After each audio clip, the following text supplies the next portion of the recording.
Listen, there's something every man needs to understand about certain women's behavior that nobody's talking about. Not because it's a secret, but because we're all too afraid of being called insensitive. Well, today we're going to have an honest conversation about toxic patterns that destroy men every single day. Right now, millions of men are falling for the exact same recycled phrases, the same emotional manipulation, the same destructive patterns. And each one thinks he's different. Each one believes he's found something special. The reality, they're just the next in line. You know what kills me? When men tell me their girlfriend said, "You're not like anyone I've ever met," or, "With you, everything feels different." They get this proud look on their faces like they've won some prize. But here's what's actually happening. She's reading from a script she doesn't even know she memorized. Every guy before you heard those exact words.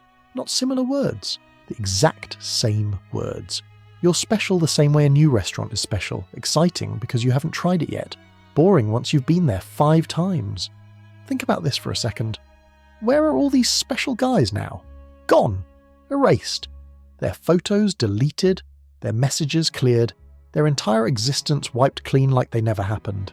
And there you are, chest puffed out, convinced you're somehow immune to joining that digital graveyard.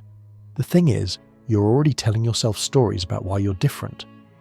But she seems genuine with me. Our connection is real. She's been hurt before, but she trusts me. Yeah, that's exactly what the last 5 guys thought too. You know what's actually happening when she tells you you're special? She's not sitting there carefully evaluating your qualities against every other man she's known. No, this is just emotional reflexes, automatic responses to new relationship energy. When emotions run high, certain words just come out. It's like when you eat something amazing and say, "This is the best thing I've ever tasted." You're not actually comparing it to every meal you've ever had. You're just responding to the intensity of the moment. I had this realization years ago when I noticed something. Every new relationship, the woman would say almost identical things. "I've never felt this comfortable with anyone. You understand me like no one else. This feels different." At first, I thought I was just that amazing. Then I realized, wait, statistically, they can't all be telling the truth. Either I'm the most incredible man alive, or these are just things women say when they're excited about someone new. Guess which one it was? Here's another one that gets men every time. She tells you how safe she feels with you, how you're the first person who makes her feel secure, how she can finally relax and be herself. Your chest swells with pride. Finally, you're the protector she needed. Let me translate what's really being communicated here. When she says you make her feel safe, she's telling you that you're predictable, manageable, controllable. You're not exciting or challenging, you're comfortable, like an old pair of slippers she wears while texting other guys. This isn't the compliment you think it is, it's a classification. She's filed you under reliable backup option, while she keeps her eyes open for something more thrilling. You're so safe that she knows she can push boundaries, test limits, maybe even step out on you, and you'll still be there. Why? Because safe guys don't leave. Safe guys forgive. Safe guys accept treatment they shouldn't accept because they're grateful for any attention at all. The worst part? While you're busy being her emotional support system, she's out there looking for the guy who makes her feel the opposite of safe. The one who makes her nervous, who she can't quite figure out, who might just walk away if she plays games. That's who she actually dreams about. You're just who she settles for between adventures. I watched this happen to so many guys. They pride themselves on being the stable one, the reliable one, the one she can count on. Meanwhile, she's attracted to the guy who forgets to text back, who cancels plans, who doesn't make her a priority. And these good guys sit there confused, wondering why being perfect isn't enough. It's because perfect is boring, predictable is unsexy, and safe is just another word for until something better comes along. I would never hurt you. You can trust me completely. I'm not like other girls who play games. Whenever someone volunteers these promises without being asked, red flags should be waving so hard they create their own wind. It's like meeting someone who immediately tells you they're not a thief. Wait, I wasn't thinking you were, but now I'm definitely watching my wallet. People who are actually trustworthy don't announce it. Their behaviour demonstrates it over time. But someone who keeps insisting you can trust them. They're already planning the betrayal. They're setting up their defence before they commit the crime. I've seen this pattern destroy men who are too trusting to recognise the warning signs. The loudest proclamations of loyalty come from the least loyal people. It's compensation, like a short guy buying a massive truck. They know they're untrustworthy, so they overcompensate with words, hoping you'll believe the advertising instead of watching the product. My ex meant nothing to me. I never really loved him. That relationship wasn't real. I don't want to talk about the past. This is manipulation through information control. She's rewriting history because the truth would expose something she doesn't want you to see. The uncomfortable reality? She probably loved her ex with an intensity that would make you sick to witness. She did things for him she'll never do for you. She gave him access to parts of herself, emotional, physical, psychological, that you'll never reach. But admitting that would mean admitting you're not getting the best version of her. You're getting what's left after someone else got the premium experience. So instead, she creates this narrative where all her past relationships were meaningless, where you're the first real thing she's ever felt. The thing about the past is this: if it really didn't matter, she could discuss it calmly. Yeah, we dated for 2 years. It was good until it wasn't. We wanted different things. Simple, honest, no drama. But when there's all this emotion, all this avoidance, all this theatrical disgust, she's hiding something. Usually the fact that if he called right now, she'd answer, "I want to have your babies. I can see us growing old together. You're the one I want to build my life with." Young guys hear this and think they've found their soulmate. Their heart races. They start imagining the future, the family, the whole fantasy. But watch her face when she says these things. She's not looking at you with love. She's studying your reaction like a scientist watching an experiment. This is reconnaissance disguised as romance. She wants to see how desperate you are for commitment. Do you lean in eagerly, eyes lighting up with hope? Congratulations, she now knows she owns you completely. You'll tolerate anything because you're so invested in this imaginary future she painted. Or do you pull back slightly, maintain some distance? Now she knows she needs to work harder, throw out more bait, maybe even actually follow through on some promises until you're hooked deep enough. A young woman talking about growing old together has no realistic concept of what that means. For her, it's a romantic movie montage, holding hands in the park, cute photos matching rocking chairs. She doesn't understand the reality. The health scares, the financial stress, the mundane daily grind of actual long-term partnership. She's selling you a fantasy she pulled from Instagram, not a future she's actually prepared for. These declarations about wanting your children, listen, it's an impulse, like wanting ice cream after seeing a commercial. Today she wants babies because she saw a cute family at the mall. Tomorrow she'll want to travel the world because her friend posted vacation photos. Next week she'll want to be single because she watched some show about independent women. These aren't life plans. They're temporary emotional states she's mistaking for permanent desires. No one has ever made me feel this way. I've never experienced anything like what we have. You're so different from anyone I've been with. Let me decode what she's actually telling you here. She's been with enough people to have a comprehensive ranking system. She's sampled enough options to categorize and compare. You're not her first special connection. You're just currently winning a race you didn't know you were running. Think about what it takes to make these comparisons. A woman who's had 3 relationships doesn't have enough data to say you're completely unique. But a woman who's been through this 30 times, now she's got enough experience to rank and rate. And she's telling you that out of all those men, and trust me, it's more than she's admitting, you're currently in first place. Currently. That ranking gets updated regularly. Let me tell you what I learned about women who make these grand declarations. Years ago, I had this girlfriend who would tell me she loved me constantly. Morning, noon, night. You're amazing. I'm so lucky. I've never felt this way. Non-stop affirmation. You know what I noticed? She never once remembered my birthday without Facebook reminding her. Never showed up when I actually needed help. Never sacrificed anything for me. All those words were just covering up the complete absence of actual care. That's when I understood. Words cost nothing. They're free. Unlimited supply. She could say, "I love you," 1,000 times easier than she could do one thoughtful thing. And that's exactly what she did. Buried me in empty words while giving nothing real. When someone really cares about you, they don't need to announce it constantly. Their actions make it obvious. But toxic women?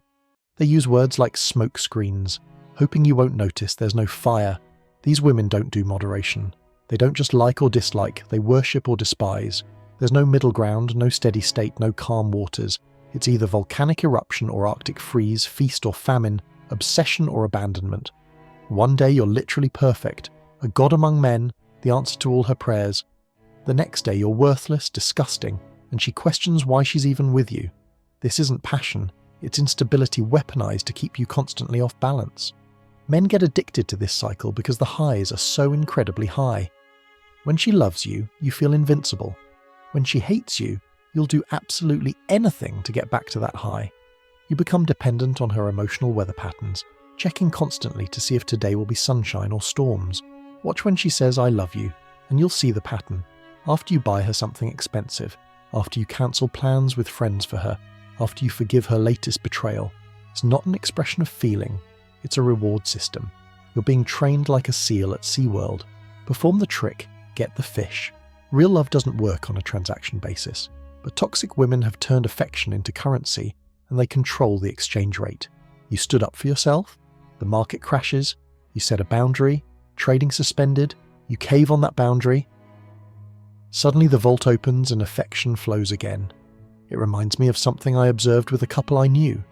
Every time the guy would try to address a problem in their relationship, she'd suddenly become incredibly loving and sexual. Not because she felt it, but because she learned it would make him forget what he was upset about. He'd get this hit of validation and affection and completely forget the issue he wanted to discuss. She trained him to never bring up problems by rewarding him for shutting up. Here's something most men don't understand. When she's making all these dramatic declarations of love, she's not even really talking to you. She's performing for an audience of one, herself. She's trying to convince herself she feels something by saying it repeatedly, like someone chanting affirmations in the mirror hoping they'll become true. It's emotional masturbation, and you're just the visual aid. She needs to see herself as someone who loves deeply, who feels intensely, who has passionate relationships, so she creates this performance where she plays that role, and you're just the supporting actor who's supposed to play along. The moment she doesn't need that narrative anymore, the performance ends, and you're left wondering what happened to all that love she proclaimed. This is why these women can flip from worship to contempt so quickly. Once the self-hypnosis breaks, once the show ends, you transform from leading man to extra in seconds. Not because you changed, but because she's moved on to a different story about herself. You want to know the truth about toxic women? Their words are just sound effects, background noise that has nothing to do with what's actually happening. A wise man learns to mute the volume and watch the subtitles. What is she actually doing versus what is she saying? Is she saying she loves you while keeping her dating apps active? Is she promising commitment while maintaining flirty friendships with other men? Is she swearing loyalty while hiding her phone like it contains nuclear codes? Actions are the only truth that matters. Words are just decorations. Men who want to be deceived will always find a woman willing to deceive them. They'll ignore the obvious contradictions and cling to pretty words because pretty words feel good, even when they're lies. But she says she loves me becomes their defense against reality while she's actively showing them she doesn't. There are two types of women when it comes to relationships. The first type enters like someone going to a theme park, all excitement and anticipation, wanting every ride, every experience, every thrill. But theme parks get old, the rides become predictable, the excitement fades, and then they want to go to a different park. The second type enters like someone starting a business they believe in.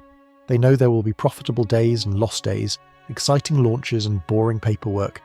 They're prepared for the full experience, not just the highlights. They're building something, not just consuming something. Toxic women are always in the first category. They're experienced junkies, not life partners. They want the new relationship energy, not the Tuesday night Netflix. They want the proposal story, not the marriage work. And when your relationship stops providing fresh content for their emotional addiction, they're already shopping for their next fix. I remember watching this pattern with a woman I knew who went through relationships like some people go through Netflix series. Completely obsessed for the first season, watching every episode, talking about it constantly, totally absorbed. By season 3, she's bored, complaining it's not as good as it used to be. By season 4, she's already started a new show while pretending to still watch the old one. That's how toxic women treat relationships. I've noticed something about women who make the most dramatic declarations of love. They're the same ones who have the most dramatic exits. Women with extreme emotional ranges don't just leave, they explode. The same intensity they brought to loving you gets redirected into destroying you. These are the women who say, "You're my person," before they know your middle name. Who talk about destiny and soulmates and forever when they've known you for 3 weeks. Their emotional thermostat is broken, stuck on either freezing or boiling with no comfortable middle.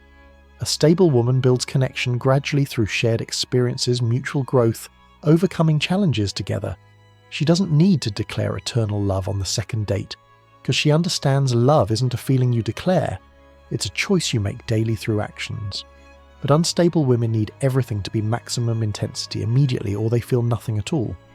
Here's a truth that will save you years of pain. The amount of early romance in a relationship is directly proportional to the amount of future disaster. Heavy romance in the beginning isn't love, it's love bombing. It's someone trying to lock you down before you see who they really are. It's intensity masquerading as intimacy. The best relationships I've witnessed? They started quietly, steadily, built on something real instead of a romantic fantasy. Two people who liked each other, spent time together, gradually realized they didn't want to do life without each other. No drama, no grand declarations, no soulmate nonsense. Just two humans choosing each other daily. But toxic women can't do quiet and steady, because that doesn't feed their emotional addiction. They need drama like plants need water. If it doesn't exist naturally, they'll create it. They'll start fights over nothing, create jealousy scenarios, manufacture crises, anything to get that emotional spike they're constantly chasing. You know what's really happening here? These women approach relationships like addicts approach drugs, intense need followed by inevitable tolerance, requiring higher doses for the same effect. You're not a partner, you're their dealer, and when you can't provide a strong enough hit anymore, they'll find a new dealer. The saddest part is how predictable it all is. The same phrases, the same patterns, the same destruction, just with different faces. And every man thinks he's different, thinks he's special, thinks he's the one who will be the exception, until he becomes just another cautionary tale for the next guy. Listen, not every woman is like this. There are women who mean what they say, who build instead of destroying, who commit instead of consuming. But you'll never find them if you're stuck in toxic patterns with emotional vampires who see you as food, not a future. The question you need to ask yourself is simple. Are you content being someone's temporary high, or do you want something real? Because you can't have both. The women who provide the most intense experiences provide the least stable foundations. The ones who promise you the moon can't even deliver solid ground. Stop believing the words, start watching the actions, stop accepting the drama, start demanding consistency, stop being grateful for toxic attention. Start valuing yourself enough to walk away from anyone who treats you as disposable. Stop thinking you're special when you're really just next. The moment you understand that you deserve better than being someone's emotional roller coaster, that's the moment your life changes. That's when you stop accepting crumbs disguised as feast. That's when you stop letting someone's instability become your problem. That's when you finally become free. Your future self will thank you for having the strength to walk away from the performance and wait for something real. Because real exists. It's just quieter than the noise toxic women make. It's calmer than the storms they create. It's steadier than the earthquakes they cause, and it's worth waiting for, even if it means being alone while you wait. Remember, you can't save them, you can't fix them, you can't love them into being better. All you can do is recognize the patterns and choose not to participate. Choose yourself. Choose peace. Choose reality over fantasy. Even when the fantasy feels better in the moment, because fantasies always end and reality is what you have to live with.